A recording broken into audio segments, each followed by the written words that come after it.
번째 시간에는 요한계시록을 해석하는 여러 가지 관점들에 대해서 살펴보고자 합니다.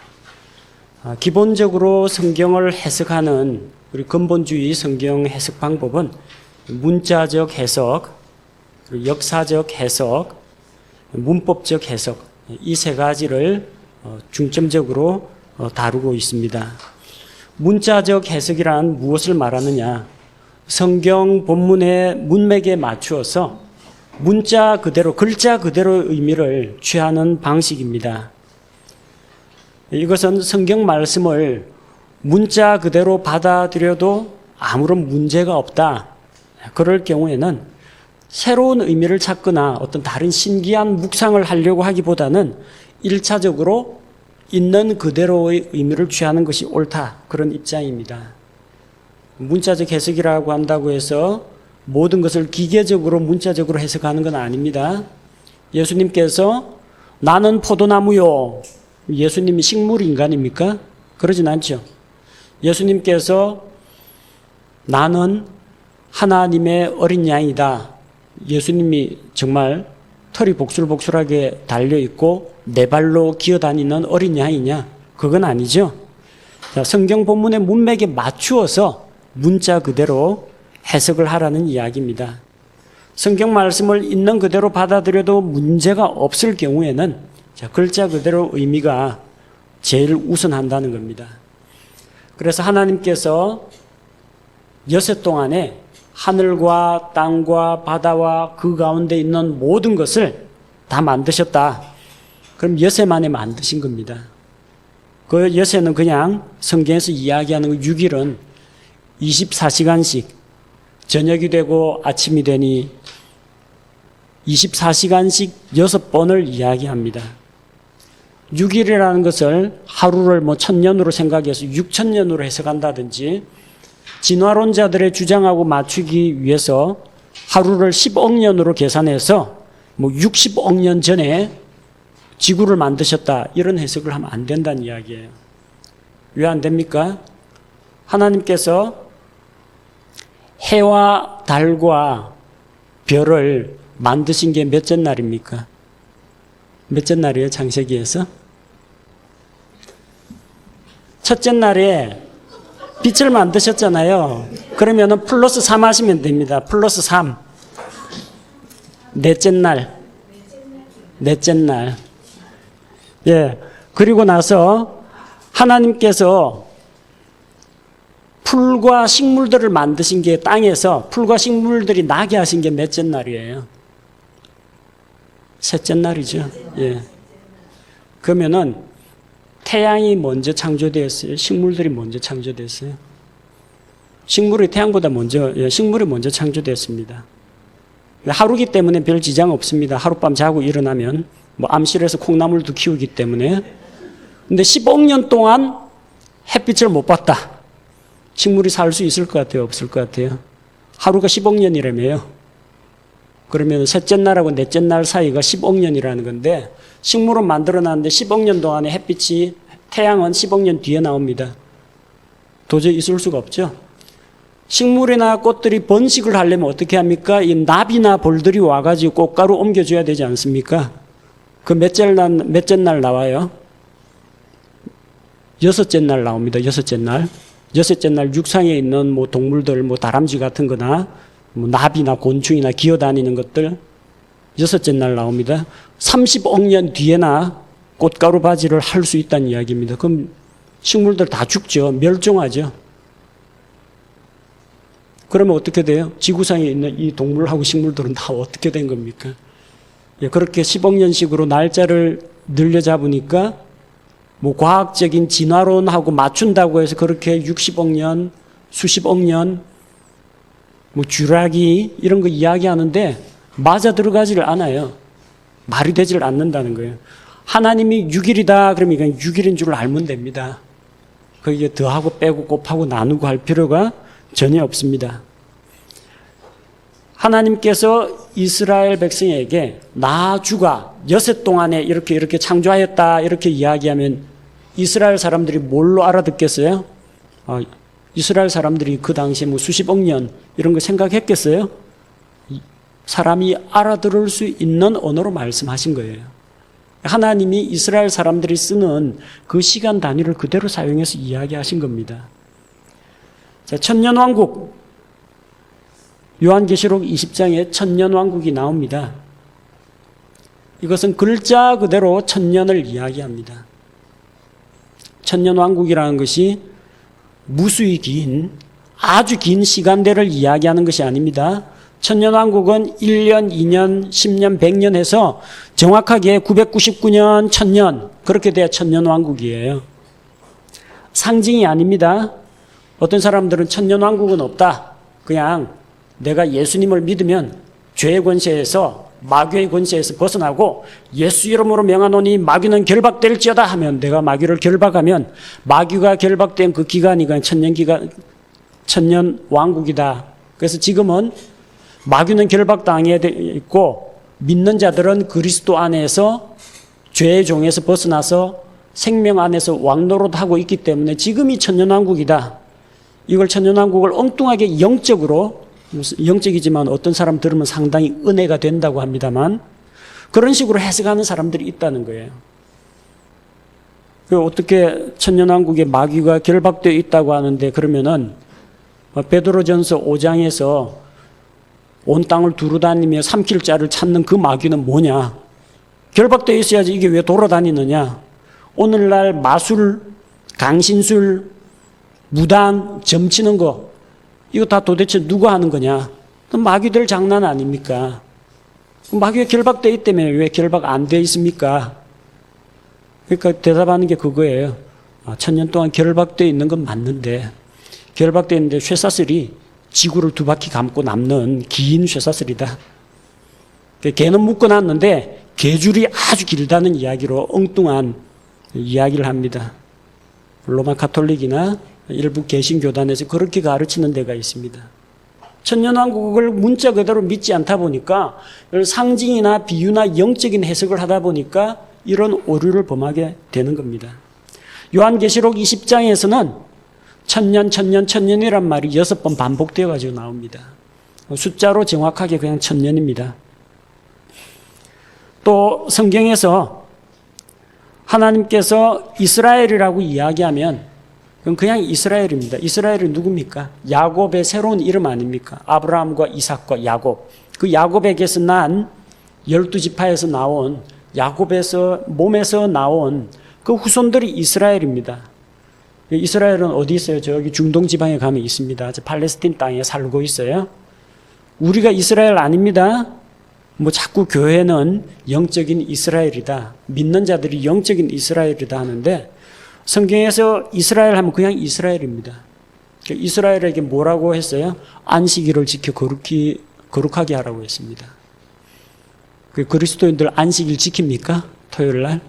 안식일 날 2마일 이상 도보 금지, 안식일 날 무거운 짐 나르기 금지, 이사 전부 다 토요일 날 다 하는데 전부 다 위반이에요. 그런 식으로 따지면.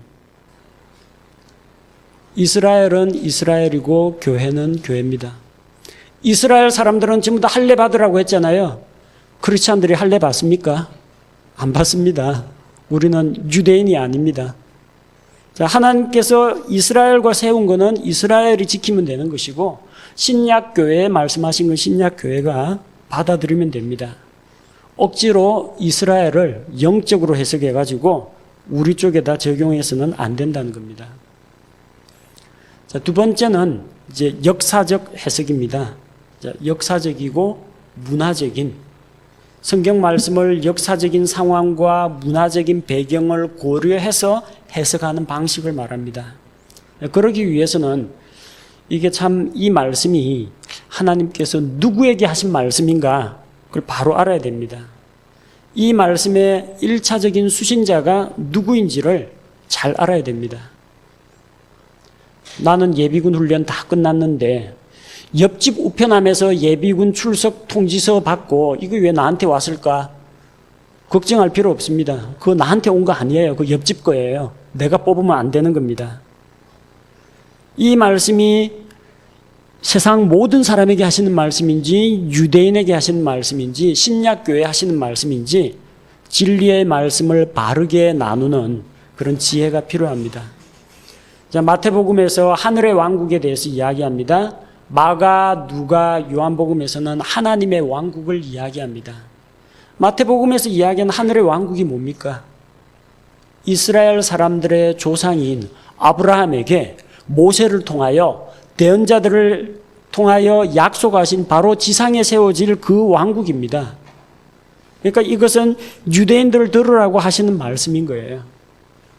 그걸 신약교회가 듣고 하늘의 왕국에 들어가려면 마음이 깨끗해야 되고 오른뺨을 때리면 왼뺨 돌려야 되고 그렇게 해야만 천국 간다. 그렇게 생각하면 안 됩니다. 그건 천국이 아니고 하늘의 왕국. 유대인들이 하늘의 왕국 백성 되려면 이렇게 살라는 이야기예요. 신약교인들이 그렇게 해서 그런 행위를 가지고 천국에 들어가게 된다는 이야기가 아닙니다. 수신자를 잘 봐야 됩니다. 안식일을 지키라, 할례를 지켜라, 너희는 1년에 3차례 유월절과 오순절과 장막절에 하나님 앞에 나아오라. 누구한테 한 말씀이에요? 이스라엘 백성들입니다. 우리 교회에서 유월절 지킵니까? 우리가 오순절 수학절 지킵니까? 장막절 정해가지고 전부 다 집 밖에 나와가지고 나무까지 베어갖고 텐트 만들어서 초막 칩니까? 안 합니다. 왜? 우리에게 하신 말씀이 아닙니다. 너희 이스라엘의 모든 남자들은 1년에 3차례 주의 앞에 나오라 했으니까 그건 이스라엘 사람들이 순종하면 됩니다. 또 하나님께서 왜 이 말씀을 기록하셨는지 그 전후 문맥을 잘 파악을 해야 됩니다. 레위기 11장에 보면은 먹을 수 있는 것과 먹을 수 없는 음식물의 규례가 나옵니다. 먹으면 안 되는 게 뭐가 있어요? 유대인들 먹으면 안 되는 거. 자, 굽이 갈라지지 않았고 되새김질을 못하는 거는 먹으면 안 됩니다. 비늘 없는 생선 종류 먹으면 안 됩니다. 왜 그걸 먹지 말라고 했느냐? 그 지역은 날씨가 아주 덥습니다. 이런 것들은 비늘 없는 생선요 금방 부패하고 상합니다. 각종 전염병을 전달하는 그런 매개체가 됩니다. 부정한 짐승들은. 또 이 짐승들이 그 당시에 주변에 있는 이방 민족들에서 우상으로 섬기고 경배하던 그런 짐승들입니다. 우상 숭배하고 연관되어 있어요. 너희는 거룩한 나의 백성이니까 그들이 신성시하는 이런 것들을 가지고 건드리거나 만지거나 하지 말라는 이야기예요. 근데 오늘날 이게 적용이 됩니까? 신약교회 사람들한테? 그런 식으로 하려면 돼지갈비 먹으면 안 됩니다. 돼지는 부정한 짐승입니다. 장어는 비늘이 없는 장어구이, 꼼장어 같은 거 먹으면 안 됩니다. 미꾸라지 추어탕 먹으면 안 됩니다. 그리고 새우나 조개 같은 것도 먹어서는 안 됩니다. 그대로 따지면. 근데 오늘날 신약교회 성도들 이거 다 먹고 있습니다. 왜? 디모데전서 4장 3절에 보니까 우리 신약교회 주시는 말씀입니다. 하나님께서 지으신 모든 것이 선하기 때문에 감사함으로 받으면 버릴 것이 없다라고 했습니다. 감사함으로 믿고 받아들이면 우리는 괜찮습니다. 신약 성경 골로새서 3장 22절에 보면은 주인과 노예 사이에 지켜야 할 것에 대해서 이야기합니다. 주인은 종을 압제하거나 억압해서는 안 되고 이 노예는 주인의 일을 하는데 대충 눈가림만 해가 하는 신용만 하지 말고 그리스도에게 하듯이 주를 섬기듯이 전심으로 하라고 했습니다. 종도 나오고 노예도 나오죠. 그럼 하나님께서 노예 제도를 허용하신 겁니까? 저기 아프리카 같은데 아니면 인신매매단 사용해가지고 사람을 납치에다가 종으로 삼고 팔고 이러는 거 허용하신 겁니까? 하나님이 허용하신 게 아닙니다. 그 당시에 그리스와 로마 이 시대가 이 다른 이방 민족들 점령하고 또 그 가운데서 포로로 잡아오고 포로가 몸값을 지불 못하면 노예 시장에다 내다 파는 거예요. 그 당시 상황이 노예 제도가 이미 형성되어 있습니다. 하나님이 노예를 만들어라 그렇게 말씀하신 게 아니고 그들이 그렇게 노예 제도를 하고 있는데 하나님께서 그 노예에 대해서 종에 대해서 엄하게 다루지 말고 정말 사람 대접을 해주면서 인격을 존중하면서 대해주라는 말씀입니다. 그 문맥 자체가 노예 제도를 정당화하는 것이 아니라는 이야기입니다. 자, 그리고 그 당시의 문화와 풍습을 잘 고려해야 됩니다. 마리아가 요셉과 정혼을 했습니다. 그런데 성령님의 능력으로 초자연적으로 임신을 했습니다. 그래서 이게 알려지면은 그 당시에는 이 정혼은 결혼하고 똑같은 효력이 있습니다. 파혼을 한다고 되는 게 아니고요. 돌 맞아 죽습니다. 간음죄로. 그런데 마태복음 1장 18절과 20절을 보면 마리아가 요셉과 정혼한 이 정혼녀로도 나오고 천사가 나타나서 요셉아 내 아내 마리아 데려오기를 두려워 말라고 합니다. 그러면 이 마리아가 정혼녀입니까? 아내입니까? 정혼만 했습니까? 아니면 벌써 아내입니까? 이 서로 다르지 않느냐? 우리 생각으로 하니까 약혼자하고 이 아내하고 다른 것처럼 다르다고 생각하는데 거기에서는 약혼이 아니라 정혼이라고 있는데 정혼을 하게 되면요. 신부값 지불하고 결혼 언약을 하고 신랑이 딱 떠났다가 새집 장만하고 언제든지 준비만 되면은 자기 정혼녀를 데려가서 결혼식을 올릴 수가 있습니다. 결혼식만 안 했지 부부나 마찬가지입니다. 정혼녀도 맞고 아내도 맞습니다. 이런 배경을 모르면은 성경이 좀 이상하다, 모순적이다 하는데 그쪽의 결혼 문화가 그렇습니다. 마가복음 11장 13절에서 예수님께서 고난주간에 열매 없는 무화과 나무를 만났습니다. 그래서 잎사귀만 무성하고 열매가 없는 것을 보시고 이제는 영원토록 내가 저주를 받아서 사람들이 내게서 열매를 얻지 못할 것이다. 그 무화과 나무가 뿌리로부터 말라 죽었습니다. 근데 보니까 성경 본문에 무화과 열매가 있는지 찾아보신 적 없었는데 이는 무화과의 때가 아님이라.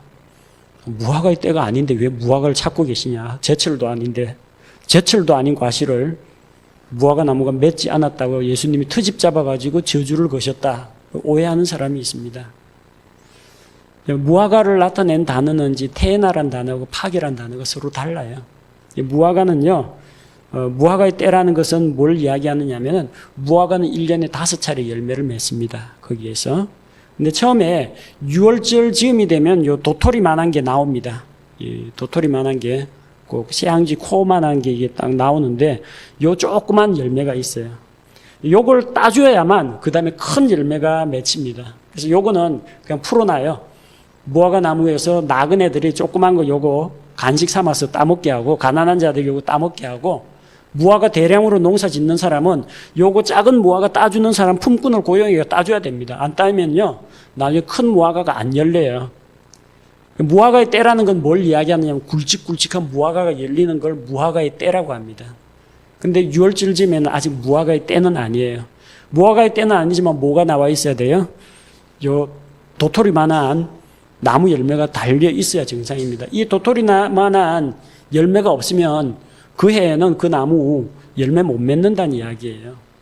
무화과의 때는 아니지만 잎사귀가 그렇게 나왔으면 최소한 조그만한 이 짜투리 열매라도 맺혀 있어야 정상인데 안 맺혀 있다는 겁니다.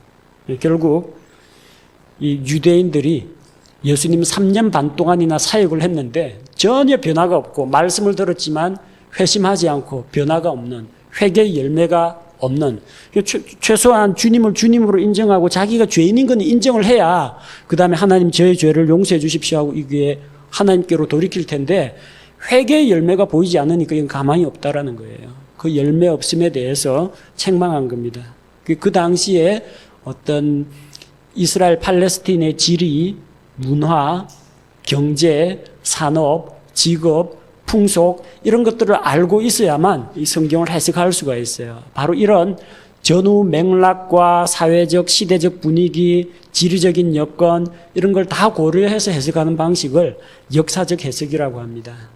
그래서 문자적 해석과 함께 그 다음으로는 우리가 역사적인 해석, 그 전체 전후 문맥과 그 시대상을 돌아볼 필요가 있습니다.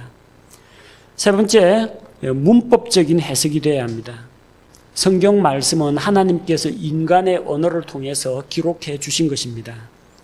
성경 말씀을 문법에 맞게 해석해야 합니다. 성경은 하나님의 말씀을 사람이 알아들을 수 있는 언어로 주신 것입니다. 따라서 단수, 복수, 시제, 화법 이거 다 따져가면서 읽어야 합니다. 갈라디아서 3장 16절에서 아브라함에게 주신 하나님의 약속을 상기시키면서 여럿을 가리켜 씨들이라고 하지 아니하시고 오직 하나를 가리켜 씨라고 하셨으니 이는 곧 예수 그리스도시라고 했습니다. 아브라함의 씨 하면 아브라함의 씨로 오시는 예수 그리스도를 이야기합니다. 단수하고 복수는 의미가 다릅니다. 죄와 죄들이 다릅니다. 죄라는 것은 사람이 하나님을 자기 마음에 두기를 싫어하고 하나님을 떠나 있는 그 상태, 그걸 죄라고 합니다. 죄들은 하나님을 떠나 있음으로 인해서 우리가 맺게 되는 죄의 열매, 죄악, 이것을 가리켜서 죄들이라고 이야기합니다. 죄는 심판을 받습니다. 죄의 삭신 사망이요. 예수님께서 우리 대신 심판 받으셨어요. 죄들은 예수님 흘리신 피로 용서를 받습니다. 그래서 우리가 우리 죄들을 자백하면 하나님께서 우리 죄들을 용서하시고 깨끗하게 해주신다는 겁니다. 성경에 하나님과 신들, 대문자냐 소문자에 따라 의미가 달라집니다. God, G자가 대문자로 되어 있으면 하나님이고요. 소문자로 G라고 되어 있으면 세상의 잡신들을 이야기합니다. 대문자로 사자가 라이온이라고 L자가 대문자로 되어 있으면 유다지파의 사자, 곧 예수 그리스도를 이야기합니다. 소문자로 L자 되어 있으면 울부짖으며 두루 다니고 삼킬 자를 찾는 사탄을 가리킵니다. 대소문자도 중요합니다. 문법 가운데서 가정법이나 비유 같은 것도 잘 구별해야 됩니다. 내가 천사들의 언어로 말할지라도라는 겁니다. 내가 천사들의 언어로 말한다고 하지 않았어요. 가정법입니다. 비록 내가 뭐뭐라고 한다 할지라도 내가 만약 새라면, 이 몸이 새라면 내가 새라는 이야기 아니죠. 새라고 한다면 가정법입니다. 내가 죽을지언정 그건 못한다. 내가 죽었다는 이야기예요. 아니, 죽는다고 할지라도, 죽는다고 가정하더라도 그건 안 된다는 이야기입니다. 내가 천사들의 언어로 말할지라도라는 것은 내가 그렇게 한다고 할지라도라는 의미이지, 내가 천사들의 언어가 있는데 그 천사들의 언어를 말한다는 의미가 아닙니다. 너희는 세상의 빛과 소금이 되거라. 설교에서 종종 나옵니다. 그리고 너희는 증인이 되라. 내 증인이 되라. 성경에는 없습니다. 너희는 세상의 빛이라. 너희는 세상의 소금이라. 성령께서 너희에게 임하시면 너희가 권능을 받고 내 증인이 될 것이다. 우리의 신분을 이야기하고 자연스럽게 우리를 통해서 복음이 전해질 것을 이야기하지, 우리가 빛도 아니고 소금도 아닌데 빛이 되도록 하라, 소금이 되어라, 그런 의미로 하신 말씀이 아니라는 겁니다.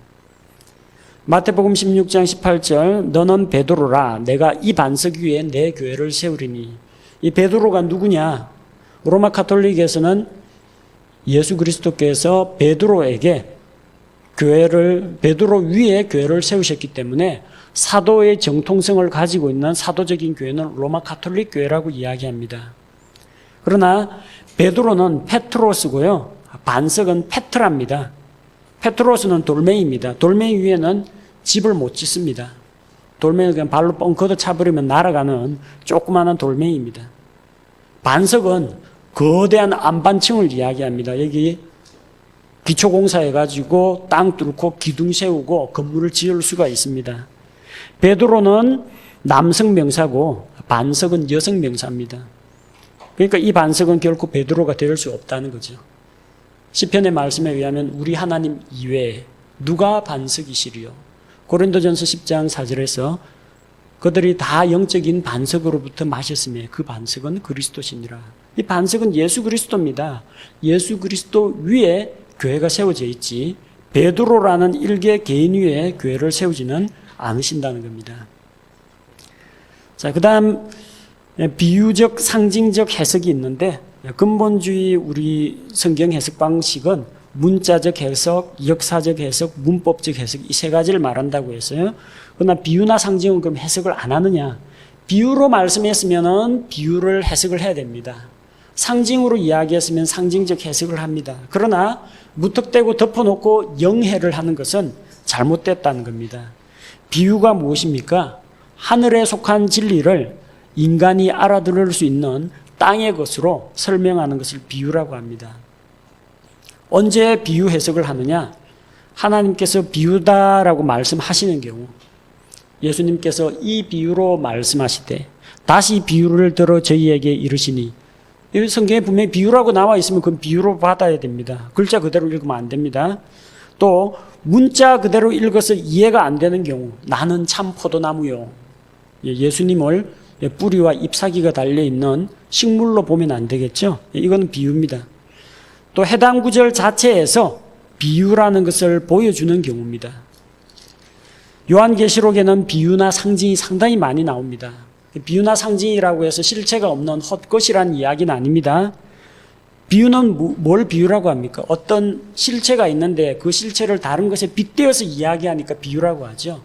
그러면은 실체가 있고 비교의 대상이 되는 것이 있어야 한다는 겁니다.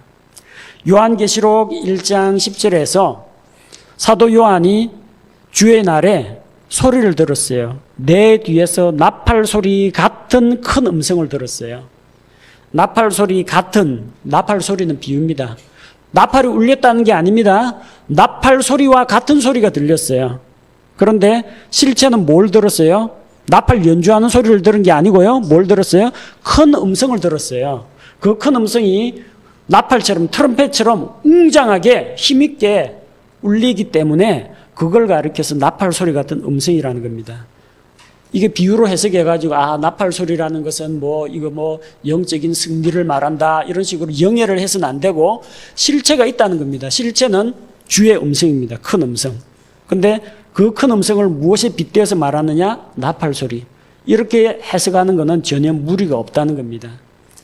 또 성경의 다른 곳에서 비유나 상징의 의미가 풀이되어 있는 경우 비유로 해석하더라도 문제가 없습니다. 요한계시록 1장 20절에서 13절에 상징이 나오죠. 7 등잔대의 한가운데 사람의 아들 같은 신분께서 서 계시다고 했고 16절에 그분의 오른손에 7 별이 있다라고 했거든요. 자, 그럼 20절에 보니까 내 오른손에 있는 7 별과 7 금등잔대의 신비를 말씀해 주십니다. 7 별은 7 교회의 천사들, 사역자들을 이야기합니다. 하나님의 메시지를 전달하는 목회자를 이야기한다고 보시면 됩니다. 각 교회마다 수호 천사가 있다 그런 의미가 아니고요. 천사는 메신저입니다. 소식을 전하는 자입니다. 하나님의 말씀을 맡아서 전하는 자를 이야기합니다. 자, 주의 교회의 사역자들은 예수님 손안에 있다는 이야기입니다. 내가 본 7 금등잔대는 7 등잔대는 7 교회라고 했습니다. 등잔대가 의미하는 것은 교회. 7 등잔대 사이에 걸어 다니시는 주님, 곧 교회 가운데 임하시고 교회를 돌보시는 주님이라는 이야기입니다. 자, 해석이 나와 있기 때문에 문제될 게 없습니다. 요한계시록 17장 1절 또 7 병을 가진 7 천사 중에 하나가 와서 나와 이야기하며 내게 이르되 이리로 오라. 많은 물들 위에 앉은 큰 음녀가 받을 심판을 내가 내게 보여주리라. 많은 물들 위에 앉은 큰 음녀. 물들 위에 음녀가 앉아 있다고 했어요. 그 물이 뭡니까? 모르는 사람은 물들이니까 이건 해양 국가를 이야기한다. 그렇게 해석을 하는데 성경을 조금만 읽어보면 알 수가 있습니다. 15절로 넘어가 보니까 내가 본 물들, 곧 음녀가 앉아 있는 물들은 백성들과 무리들과 민족들과 언어들이니라. 풀이가 다 나와요. 그러면 이 비유적인 해석은 막 영예를 할 것이 아니라 성경 본문 가운데서 찾으시면 됩니다. 요한계시록 4장 4절에 보니까 하나님의 왕좌 앞에 24 장로가 있습니다. 이 장로라는 것은 프레스비테리안 장로교회에 있는 장로를 이야기하는 게 아닙니다. 신약 성경에서 장로라는 말이 나오면 목사를 이야기합니다. 그럼 목사님만 하나님 앞에 가고 일반 성도들은 휴가 안 되느냐? 그런 의미가 아니고요. 이 24 장로는 왜 24이냐? 이걸 그 숫자 가지고 자꾸 비유적인 풀이로 하는 사람들을 이렇게 이야기를 합니다. 구약시대 이스라엘의 12지파, 신약시대 예수님의 12제자. 그래서 구약시대의 이 사람들과 신약시대의 사람 24 이런 식으로 해석을 합니다. 그러나 이건 옳지가 않습니다. 그런 걸 가리켜서 이 성경을 그냥 수비학, 숫자에 담겨져 있던 어느 비밀 이런 걸 켜는 수비학이라고 합니다.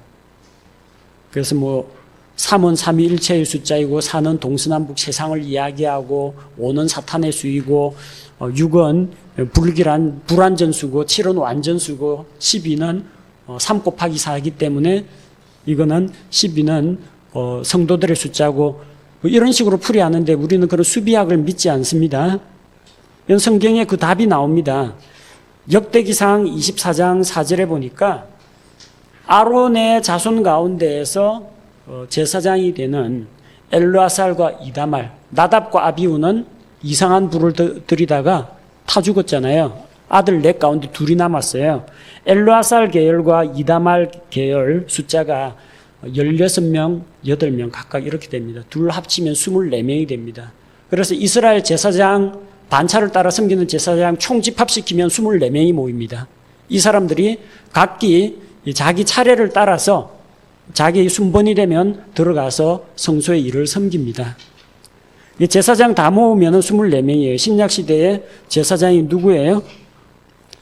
요한계시록 5장에서 나오죠. 자, 5장 10절에 또 우리 하나님을 위해 우리를 왕과 제사장으로 삼으셨으니 우리가 땅에서 통치하리이다. 또 베드로전서 2장 9절 우리는 왕가의 제사장들, 믿는 모든 자를 이야기합니다. 24 장로는 믿는 모든 자들을 대표해서 기록한 것이기 때문에 이것 역시 성경에서 해답을 찾을 수가 있습니다. 만약 모든 성경 기록을 상징적으로만 해석할 경우 어떤 문제가 생기느냐? 하나님께서 본래 말씀하신 그 의미를 놓치게 됩니다. 자기 나름대로 영적으로 적용을 하게 되는 거죠. 또 성경에 나오는 이야기를 비유나 상징으로 해석하면 실체가 아니라 허구가 됩니다. 이건 비유일 뿐이지 실체는 아니다. 부자와 나사로 이야기. 지옥이 분명히 있습니다. 근데 이게 부자와 나사로 이야기가 아니라 부자와 나사로 비유 이렇게 해버리면 비유로 말씀하신 것이지 불과 유황으로 타는 지옥은 없다. 그런 주장이 나옵니다. 자, 성경을 상징이나 비유로 해석하다 보면은 사람들마다 각기 해석하는 방식이 달라요. 자기 주관적인 해석을 취하기 때문에 어느 해석도 전혀 일치하지 않게 됩니다. 결국 그 의미를 정확하게 아는 사람은 아무도 없다고 봐야 됩니다. 자, 이게 기본적인 성경을 해석하는 입장입니다. 우리는 문자적 해석, 역사적 해석, 문법적 해석을 기본으로 하고 특히 비유나 상징이 많이 등장하는 요한계시록에 있어서는 그 비유의 실체가 무엇인지 성경 본문이나 혹은 다른 성경에 인용된 것이면 다른 성경에서 그 실체를 찾아내는 작업을 해야 됩니다. 함부로 성경을 영해하는 것은 대단히 위험한 일입니다. 자, 그럼 특별히 요한계시록을 해석할 때 어떤 관점을 가지고 해석을 할 것인가? 크게 4가지 관점이 있습니다. 첫 번째 관점은 이상주의적 관점, 비유적 관점입니다. 요한계시록은 진짜가 아니다. 전부 다 비유나 상징이다. 실제는 아니다. 결국 나중에는 선과 악이 싸워가지고 종말에는 악이 심판을 받고 선이 이긴다. 그러니까 세상에서 억울하고 갑갑한 일 당할지라도 사필규정, 진리는 항상 이기니까 낙심하지 말라는 교훈을 주는 이야기이다. 종말이고 지옥이고 불로수 그런 건 없고 열심히 노력하면 착한 사람이 잘 사는 세상 온다. 그런 교훈을 주는 책이라고 설명하는 그런 입장입니다. 무천년주의자들, 천년왕국은 없다. 우리끼리 예수님 믿고 우리가 그리스도 안에서 영적으로 왕노릇하면 지금이 천년왕국이다. 그래 주장하는 사람들. 클레멘트, 오리겐, 어디 사람이에요? 알렉산드리아 학파 사람이죠. 로마 가톨릭 신학자, 변개된 성경을 만들어낸 제롬, 그리고 어거스틴, 로마 가톨릭 교리 대부분을 만들어낸 어거스틴, 이런 사람들의 주장이 무천년주의자들이에요. 그래서 이 로마 가톨릭에서 탈출해가지고 나온 켈빈주의에도 많은 사람들이 무천년주의를 믿습니다. 천년왕국 같은 거 안 믿습니다. 이 사람들의 문제는 뭐냐? 요한계시록이 이 예언의 말씀인데 예언적인 특성을 다 무시한다는 거예요. 비유나 상징이지 다가올 일이 아니라는 겁니다. 요한계시록 1장 19절에 요한계시록을 해석할 수 있는 그 비결이, 키가 들어 있습니다. 내가 본 것들과 지금 있는 것들과 이후에 있을 것들을 기록할지니. 요한계시록은 사도 요한이 지금 보고 있는 것들, 그리고 지금 현재 소아시아 지역에 있는 그 상태들, 그리고 그 이후에 교회가 휴거된 이후에 이 땅에 다가올 미래에 대한 이야기를 담고 있습니다. 이걸 잘 분별해야 돼요. 예언적인 특성이 있다는 거죠. 그리고 주님의 재림과 그 이후의 사건을 다룬다, 이런 사실을 놓치게 됩니다. 이게 다 비유나 상징이면 뜬구름 잡는 이야기가 되는 거죠. 자, 두 번째는 과거주의적인 관점입니다. 요한계시록 내용은 앞으로 다가올 일이 아니라 이미 실제로 이루어진 일들을 다루고 있다는 겁니다. 초기 과거주의자들은 1614년 예수의 사제 알까사르가 주장한 내용인데, 계시록 6장에서 11장에 나오는 하나님의 그 심판이 나오죠. 첫 번째 봉인의 심판 나오죠.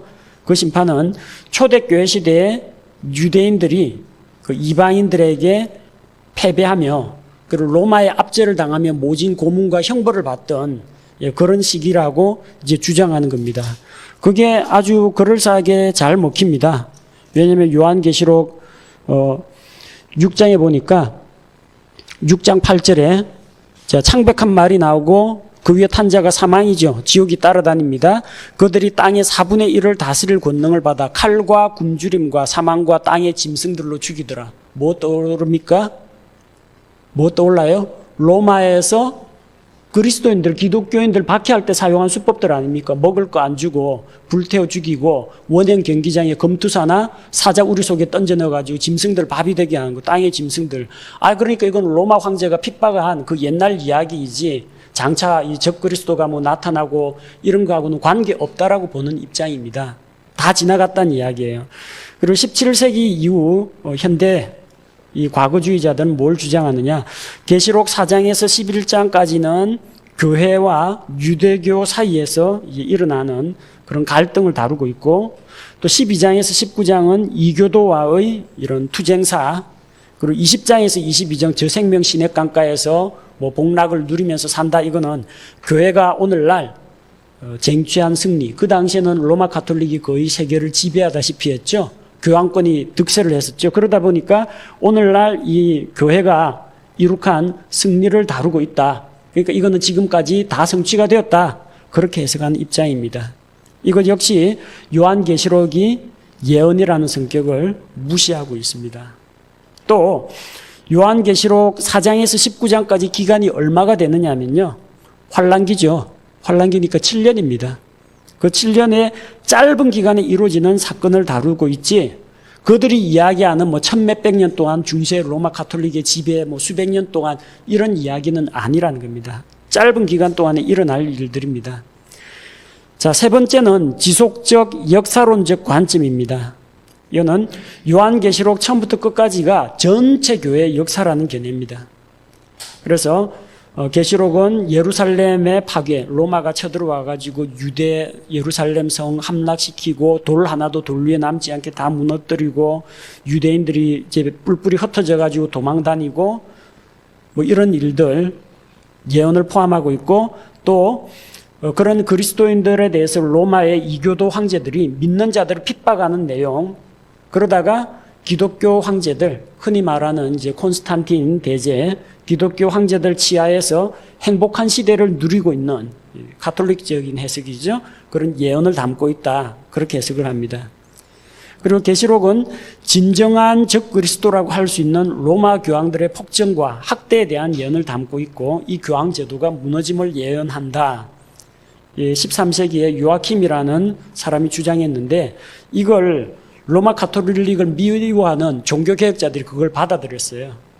교황이 적그리스도다. 공격을 하기 위해서 그렇게 해석을 한 거예요. 교황은 적그리스도가 아닙니다. 교황과 그 교황 바빌론 음녀 체제는 거기에 보니까 적그리스도가 타고 있는, 올라타고 있는 적그리스도라는 그 짐승이 있으면 그 위에 음녀가 타고 있어요. 그 음녀, 로마 가톨릭 교회가 그 음녀이고 밑에 있는 그 짐승이 적그리스도입니다. 관계가 그렇게 돼요. 그런데 나중에 이 적그리스도가 자기의 목적을 다 달성하면 정치, 경제, 사회, 문화, 종교 다 장악하면은 짐승이 그 여자를 미워해서 음녀를 죽이는 걸로 나옵니다. 서로 배신이 일어난다는 거죠. 종교개혁자들 입장에서는 이게 로마 가톨릭 까고 교황 까니까 그 좋다고 덥석 받아들였는데 잘못된 주장입니다. 교황은 적그리스도가 아니고 적그리스도를 위해서 이 세계 종교 통합을 통해 가지고 적그리스도가 세계를 장악하는 일을 도와주는 가증한 음녀의 역할을 하게 됩니다. 자, 그리고 또 일부 해석에서는 계시록은 종교개혁자들이 교회를 분열시키고 이단 사상을 침투시킬 것을 예언한 것이다. 역시 가톨릭 입장에서 그렇게 보는 견해입니다. 다음 우리는 어떤 입장을 취하고 있느냐면 미래주의적인 관점입니다. 요한계시록은 아직 성취가 되지 않았다. 요한계시록 1장은 어떤 내용이에요? 사도 요한이 주의 날에 뒤에서 나는 큰 음성을 듣고 주님으로부터 계시를 받는 겁니다. 내가 본 것과 할 때 사도 요한이 본 것입니다. 이게 아까 19절에서 이야기했죠. 내가 본 것과 그 다음 지금 있는 것들과 지금 파트모스 섬에서 쭉 보면요. 저 동쪽에 보면은 지중해 연안에 터키령 그쪽에 7교회가 있습니다. 지금 있는 것들 에베소 교회, 스무나 교회, 두아디라, 버가모 이런 교회들이 다 있어요. 지금 있는 것들에 대한 이야기가 2장과 3장에서 나옵니다. 그리고 이후에 있을 것들 4장부터 교회가 휴거돼가지고 4장, 5장에서 교회가 하늘에 가 있고 그 다음에 6장부터 하나님의 봉인, 7봉인 심판이 시작이 됩니다. 앞으로 일어날 일들 자, 이렇게 보는 겁니다. 그게 계시록 1장 19절에서 다루고 있는 내용이고 요한계시록 1장과 2, 3장과 4장 이후가 이렇게 다 나뉘어진다는 겁니다. 물론 이제 미래에 있을 그리스도의 재림과 지상왕국 건설에 대한 입장은 세 가지로 갈립니다. 앞서 말씀드린 이제 무천년설, 실제적인 천년왕국은 없다. 믿는 자들이 영적으로 왕노로 단다. 그런 입장이고 후천년설은 사회 진화론입니다. 이 세상은 사람들이 이성이 깨어가지고 갈수록 착하고 바른 사람이 생기고 합리적인 사회가 이루어지고 사회는 점점 고도로 발달하고 인간도 인격 수양이 돼가지고 지상 낙원이 온다. 온 세상이 복음을 받아들이고 물이 바다를 덮음같이 온 세상에 복음이 만연하게 퍼지면은 우리가 여기에서 천년왕국을 누리게 된다. 지복천년을 누리게 되는데 그 왕국의 끝에 예수님이 재림을 하신다. 예수님이 왕국 세우는 이야기는 없어요. 인본주의자들, 인간들이 지상 낙원 건설해가 자기들끼리 지복천년을 누리면 왕국 끝에 예수님이 온다는 겁니다. 후 천년설, 천년왕국 뒤에 예수님이 온다 해서 후천년설입니다. 전천년설은 천년왕국 전에 예수님 재림이 있다는 겁니다. 그래서 예수님께서 이 땅에 공중 강림하시고 7년간 환란기를 거치고 그 다음에 지상 재림하셔서 예수님이 이 땅으로 오셔서 민족들을 심판하고 이 땅에 지상왕국, 공평과 정의로 다스리는 천년왕국을 건설하신다. 우리는 이제 환란 전 휴거 그리고 전 천년설을 성경에 기초해서 믿고 있습니다. 자, 요한계시록을 바라보는 전반적인 관점에 대해서 우리가 다뤘는데요. 그리고 구체적으로 그 요한계시록에 나오는 각각의 7교회에 대한 것은 또 어떤 식으로 해석할 것인가 그런 문제는 다음 시간에 세부적으로 다루도록 하겠습니다.